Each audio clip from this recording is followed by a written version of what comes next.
आइए अध्याय पहला का हम लोग कुछ प्रमुख तथ्य पढ़ते हैं और इसके बाद प्रश्नावली 1.1 को पढ़ेंगे। तो यहाँ पर सबसे पहले हम लोग यूक्लिड विभाजन प्रमेय को समझते हैं। कहता है कि दो धनात्मक पूर्णांक A तथा B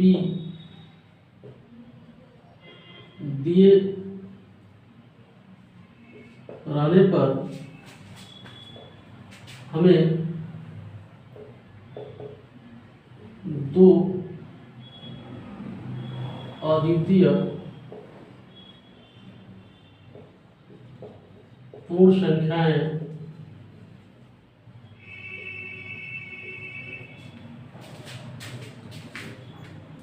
Q तथा R इस प्रकार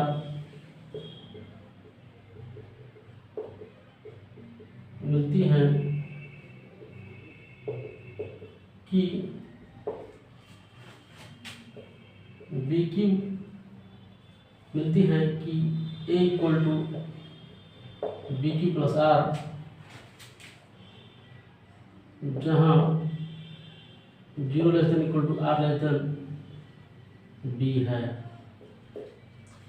तो यूक्लिड विभाजन प्रमेय कहता है कि दो धनात्मक पूर्णांक A और B दिए रहने पर हमें दो अद्वितीय पूर्ण संख्याएं Q तथा R इस प्रकार मिलती हैं कि A equal to BQ plus R, जहाँ 0 less than equal to R less than B है। एग्जाम्पल के तौर पर हम लोग देखते हैं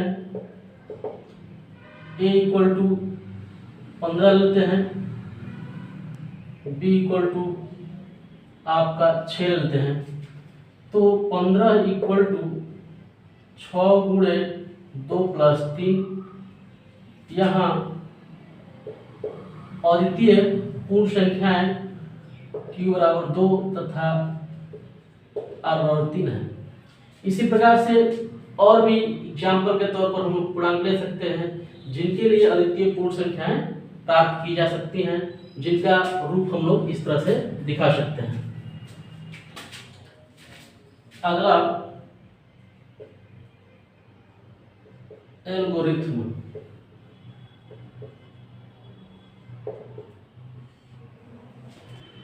एल्गोरिथ्म सुपरिभाषित चरणों की एक श्रृंखला होती है जो एक विशेष प्रकार की समस्या को हल करने की प्रक्रिया या विधि प्रदान करती है। अगला प्रमेयिका।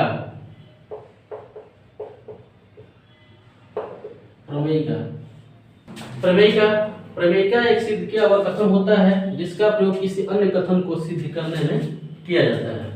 यूक्लिड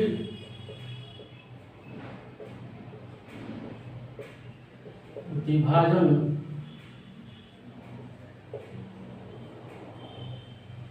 एल्गोरिथ्म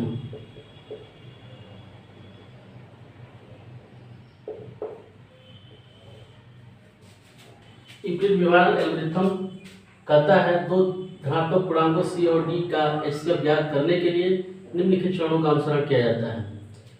C और D के लिए यूक्लिड विभाजन प्रमेय का प्रयोग करते हैं, इसलिए हम ऐसे Q और R ज्ञात करते हैं कि C बराबर DQ प्लस R हो, जहाँ 0 छोटा है बराबर R छोटा D हो। फिर अगर यहाँ पर अगर R 0 के बराबर हो तो उस स्थिति में D जो होता है पूर्णांकों C और D का HCF होता है, और यदि R 0 नहीं हो तो हम लोग पुनः D और R के लिए यूक्लिड विभाजन प्रमेय का प्रयोग करते हैं।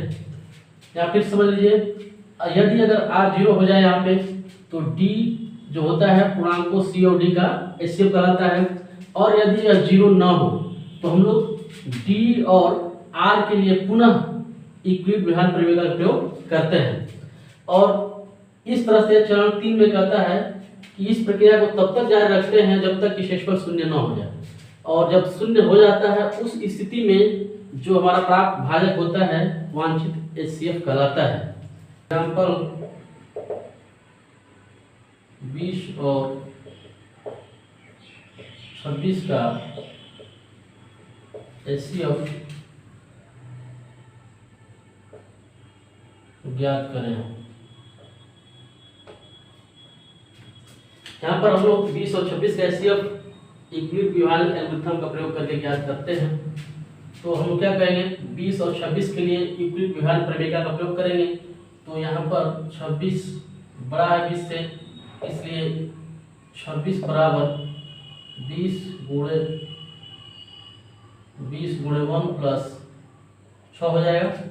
यहाँ पर 1 और 6 ऐसे पूर्ण संख्या प्राप्त कर लिए जिसको कि हम लोग इस रूप में लिख सकते हैं। फिर यहाँ पर देख रहे हैं कि 6 जो है आपका r जो है 6 है और वो 0 नहीं है, तो इसलिए पुनः हम लोग 20 और 6 के लिए यूक्लिड विभाजन प्रमेय का प्रयोग करते हैं। तो यहाँ पर 20 इक्वल टू 6 गुणे 3 प्लस 2, 6 3 18 प्लस 2 20 हो जाएगा। 6 गुणे 3 प्लस 2 6 3 18 प्लस 2 20 हो जाएगा। यहाँ पर फिर पुनः देख रहे हैं कि r जो है 0 नहीं है, तो फिर हम लोग 6 और 2 के लिए यूक्लिड विभाजन प्रमेय का प्रयोग करते हैं। तो 6 बराबर 3 गुणे 6 बराबर 2 गुणे 3 प्लस 0, यहाँ पर r जो है 0 आ गया। तो इस स्थिति में 2 जो है यहाँ पर 2 जो आया है वही हमारा क्या हो जाएगा, HCF हो जाएगा। इसलिए HCF बराबर 2। तो इस तरह से हम लोग यूक्लिड विभाजन एल्गोरिथम का प्रयोग करके किन्हीं दो धनात्मक पूर्णांकों का HCF ज्ञात कर सकते हैं।